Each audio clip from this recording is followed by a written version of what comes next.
Ben İslambek Böreyev. Oşol Kırgız Sort Sınoo Mamleketli İşxanasının Karasu filialının direktörü. Bizden nimede 72 gektar yer var. Şul 72 gektar yerden yılkı yılı şul 50 gektar yerge buğday ektik. Oşonun bir 5 gektar arpa boldu, kalganı buğday. Biz agrokredit plus menen dogur negizinde, kelişim negizinde işledik.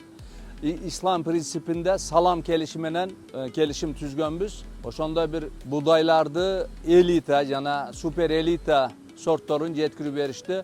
Milletten dilgenbiz oşol nersege. Oşol milletni toluğu menen atkardık. Xuda kalasa jılыбыз yaxşı boldu, Xudaya şükür.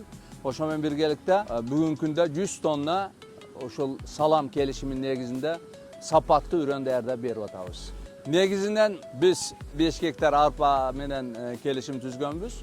Andan tışkarı steklevidni menen super elita sortu menen.